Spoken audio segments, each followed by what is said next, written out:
Hello guys, welcome back to Sociology classes BA Part 1. Today our topic is आधुनिक शिक्षा की विशेषताएं, Features of Modern Education. Okay, तो आज का टॉपिक है हमारा आधुनिक शिक्षा की विशेषताएं. Okay, so without wasting much time, we should start this video on this topic. वर्तमान शिक्षा प्रणाली का रूप परंपरागत शिक्षा की प्रकृति तथा उद्देश्यों से काफी भिन्न है. आधुनिक शिक्षा की प्रकृति को इसकी कुछ प्रमुख विशेषताओं के आधार पर समझा जाए. यह निम्नवत है. ओके, अकॉर्डिंग टू अरस्तु, education is life and life is education. शिक्षा ही जीवन है और जीवन ही शिक्षा है, और शिक्षा के बिना व्यक्ति का जीवन निरर्थक है. Okay,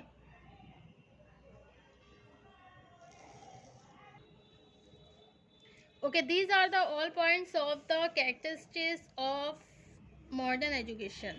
okay, features of modern education. Number 1, औपचारिक शिक्षा की प्रधानता. नंबर 2, शिक्षा से गतिशीलता में वृद्धि. नंबर 3, शिक्षा स्तरीकरण का माध्यम.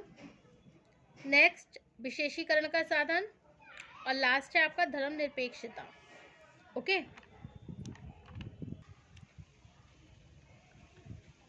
औपचारिक शिक्षा की प्रधानता. नंबर 1,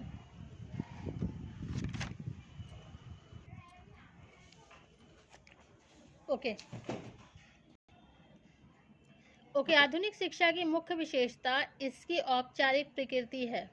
ओके, औपचारिक शिक्षा एक संस्थागत शिक्षा है जिसकी व्यवस्था औपचारिक रूप से संगठित विद्यालयों, महाविद्यालयों तथा विश्वविद्यालय द्वारा की जाती है. ऐसी शिक्षा अनेक विषयों में विभाजित होती है.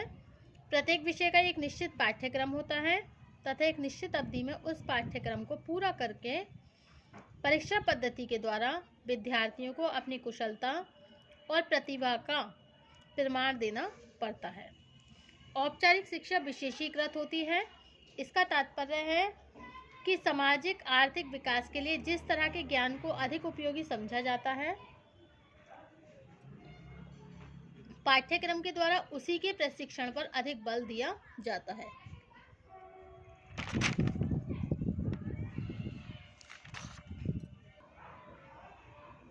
यह शिक्षा व्यवहारिक अनुभव, तर्क तथा प्रयोग पर आधारित होती है. इसमें विभिन्न प्रकार के विश्वासों अथवा परंपराओं का कोई स्थान नहीं होता.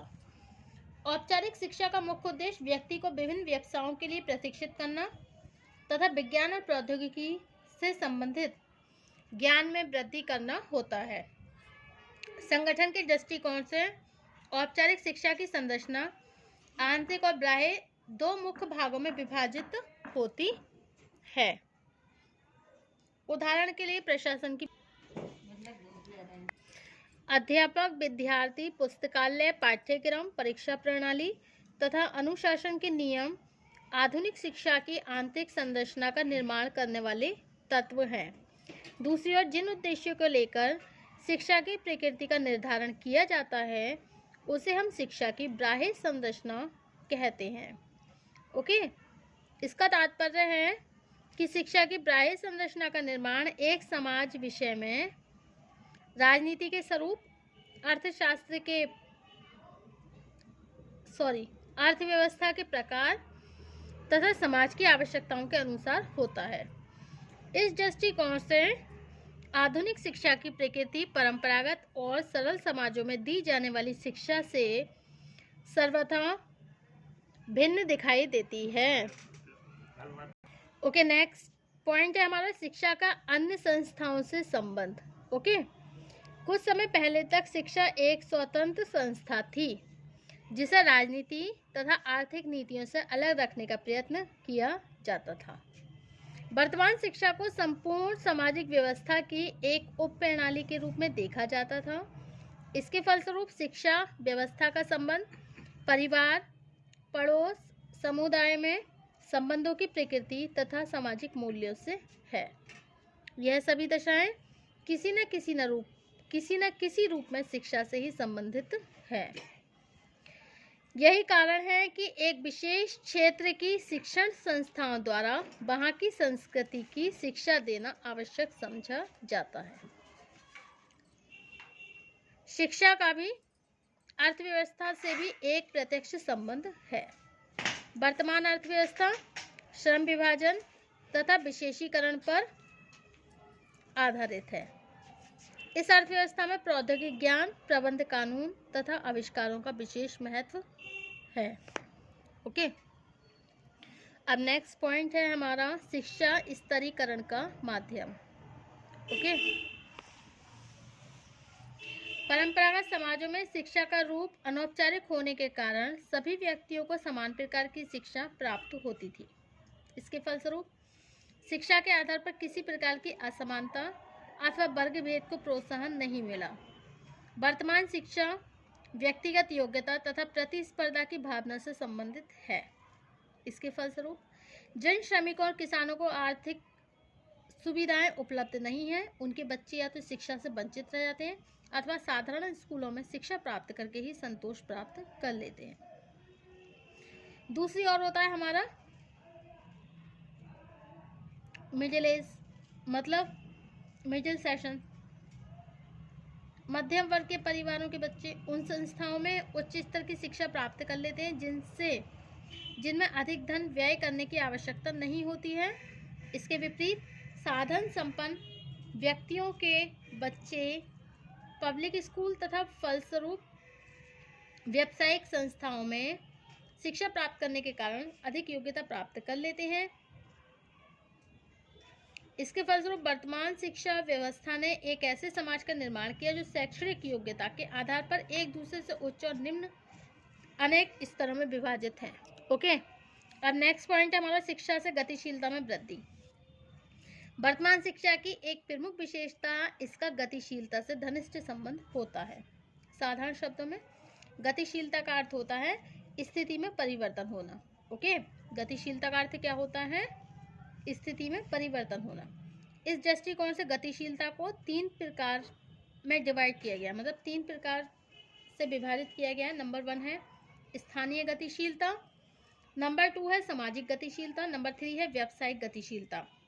व्यक्ति जब नौकरी अथवा व्यवसाय के लिए एक स्थान से दूसरे स्थान पर जाके बसता है तो इसे हम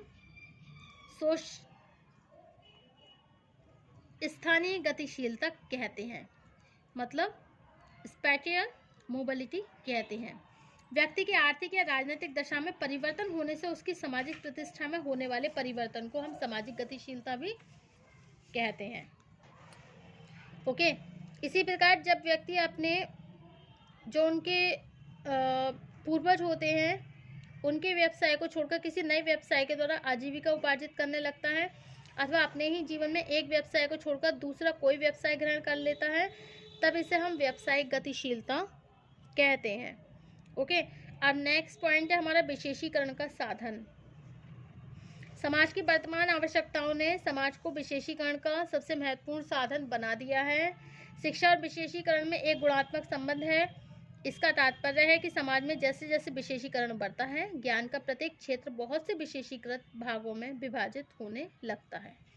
शिक्षा में विशेषीकरण बढ़ने के साथ ही समाज में विशेषीकरण पहले से भी अधिक तेजी के साथ बढ़ने लगता है। उदाहरण के लिए आज शिक्षा केवल कला, विज्ञान, वाणिज्य, कानून अथवा प्रबंध से संबंधित नहीं है, बल्कि इनमें प्रत्येक भाग बहुत सी शाखाओं में भी विभाजित है। ओके, शिक्षा के द्वारा जैसे जैसे विशेषीकरण में वृद्धि हो रही है, समाज का रूप लगातार पहले की तुलना में कहीं अधिक जटिल होता जा रहा है। ओके, नेक्स्ट पॉइंट है हमारा धर्मनिरपेक्षता। वर्तमान शिक्षा की एक अन्य विशेषता इसका धर्मनिरपेक्ष स्वरूप है। धर्मनिरपेक्षता का तात्पर्य केवल यही है कि आज शिक्षा और नैतिकता से संबंधित न होकर विज्ञान और तर्क पर आधारित है। ओके,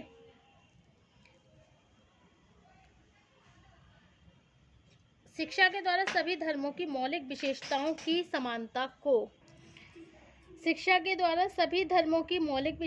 की समानता को स्पष्ट करके धार्मिक एकीकरण में वृद्धि करने का प्रयत्न किया जाता है। ओके, अब नेक्स्ट टॉपिक है हमारा भारत में शिक्षा, education in India. Okay, education in India. संसार के अन्य देशों में संस्थागत शिक्षा का विकास जहां बहुत बाद में हुआ, वहीं भारत में शिक्षा की परंपरा हजारों वर्ष प्राचीन है। यद्यपि इसके रूप में अनेक परिवर्तन होते जा रहे हैं। भारत की सामाजिक व्यवस्था में व्यक्ति के जीवन को 4 आश्रमों में विभाजित करके ब्रह्मचर्य आश्रम के रूप में जीवन के पहले 25 ईयर्स ज्ञान प्राप्ति तथा शिक्षा प्राप्त करने के लिए निर्धारित किए गए। यह शिक्षा गुरुकुल में प्रदान की जाती थी तथा अनुशासन और जीवन की सरलता इस शिक्षा का सर्वप्रथम आधार थे। ओके, इस शिक्षा में व्याकरण, धर्मशास्त्र के ज्ञान, आयुर्वेद, ज्योतिष के ज्ञान का विशेष महत्व था। शिक्षा का उद्देश्य विद्यार्थी का शारीरिक, नैतिक और आध्यात्मिक विकास करना था। भारत में जब बौद्ध साम्राज्य की स्थापना हुई, तब उच्च स्तर की शिक्षा को विशेष महत्व दिया जाने लगा। इस समय नालंदा और तक्षशिला जैसे विश्वविद्यालयों की स्थापना भी हुई, जिनमें पूर्वी एशिया के देशों तक से विद्यार्थी यहाँ पर शिक्षा ग्रहण करने आते थे। ओके, बौद्ध साम्राज्य के पतन, छोटे छोटे राजाओं के बीच होने वाले युद्धों तथा राजनीतिक अस्थिरता के कारण न केवल इन विश्वविख्यात शिक्षा संस्थाओं का पतन हो गया, बल्कि 11वीं शताब्दी से लेकर 18वीं शताब्दी तक संपूर्ण भारतीय समाज संस्थागत शिक्षा से बिल्कुल वंचित रहा। यही वो समय था जब शिक्षा के अभाव में यहाँ धर्म के नाम पर रूढ़ियाँ, अंधविश्वास, सामाजिक समस्याओं तथा मानवीय शोषण को खूब प्रोत्साहन मिला। ओके,